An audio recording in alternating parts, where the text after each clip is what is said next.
Hello, today we're going to talk about Glasgow Coma Scale or GCS. GCS is a practical method for assessment of impaired consciousness. It is a part of our MS flowsheet. It is a part of our nursing assessment actually. So GCS is composed of three aspects: eye opening, motor response, and verbal response. Eye opening, the highest score is 4, wherein the patient spontaneously opens her eyes. Motor response, the highest score is 6, of which patient obeys command. For verbal response, the highest score is 5. There are 4 steps to follow in performing GCS. The first one is check, and then observe, stimulate, and rate. The first thing that we have to do is to do a preliminary check. We have to assess our patient if there is any factor that may affect the eye observation. Like for example, swelling.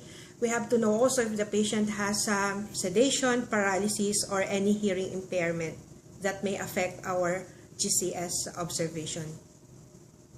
After preliminary check, approach the patient and observe the patient for any spontaneous behavior or any of the 3 components of the scale. If there is a spontaneous eye opening, verbal, or motor. If patient spontaneously open his or her eye, you have to score 4. 4 for spontaneous. Now, if spontaneous eye opening is not demonstrated, verbal stimulation is to be done. Ahmad! Ahmad! Ahmad! If the patient opens his or her eyes to speech, then score 3. Now, if patient did not open his eyes, stimulus is applied.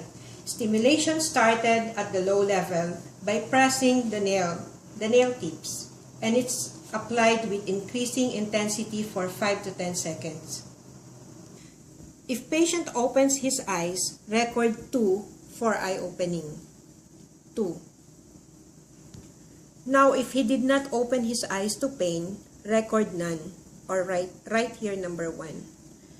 If there are factors interfering with eye opening, we can write here not testable. Next is to assess the verbal response.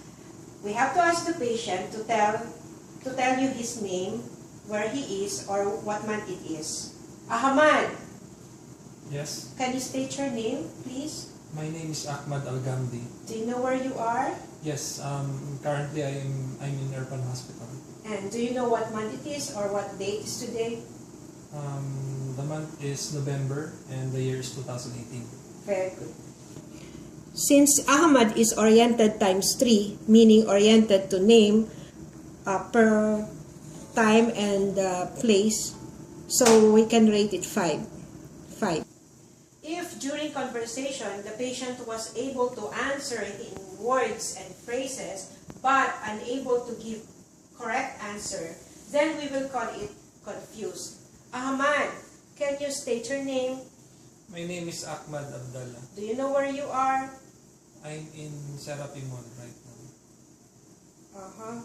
Do you know what date it is? This date is January 2016. Okay, actually it is.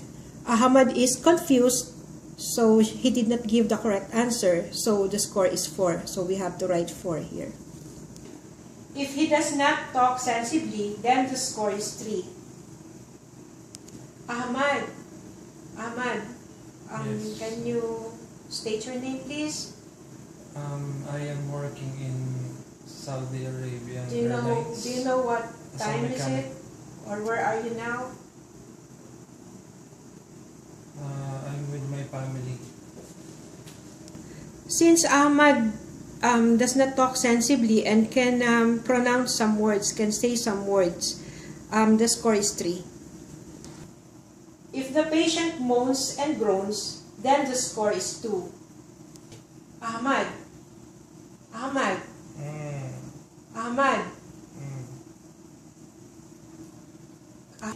Ahmad, can you state your name?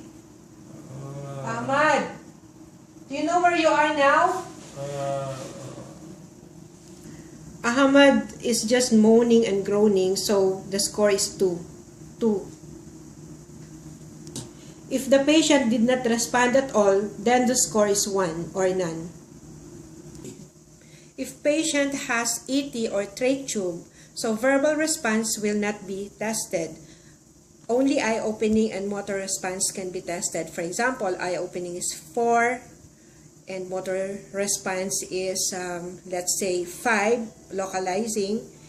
Verbal response cannot be tested because patient has trach, so we are going to write here NT. So the total score is 9. Then we have to write letter T here, 90. So the GCS score is 90.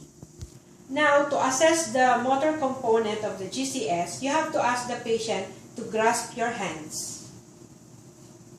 Ahmad, hold my hands. Hold it tightly. If he obeys, then record 5. Since Ahmad obeys command, so the score is 6. But if in case the patient has spinal injury, you can ask him to stick out his tongue instead. In this case, peripheral stimulus alone is not enough. So we have to do supraorbital nudge or trapezius pinch. This is how to perform or elicit response at the supraorbital nudge.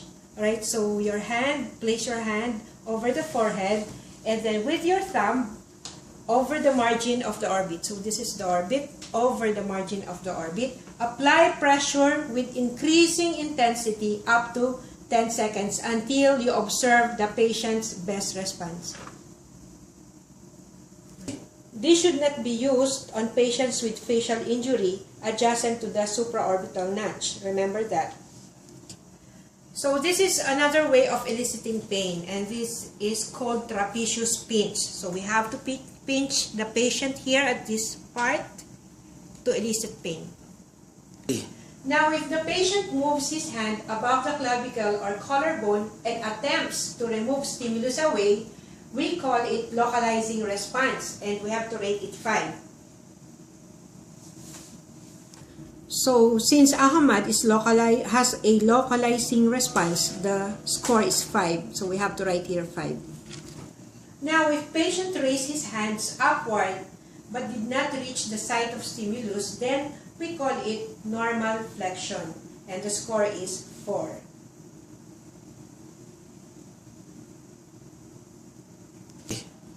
Now, if the patient moves his arms slowly but does not cross the body, then this is called abnormal flexion, and the score is 3.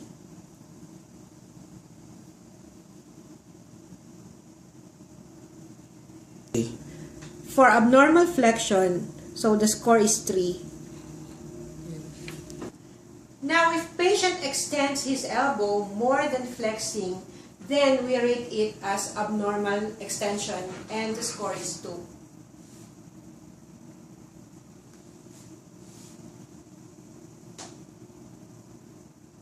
So for Ahmad's abnormal extension, the rate or the score is 2. Now if there is no response at all, the score is 1.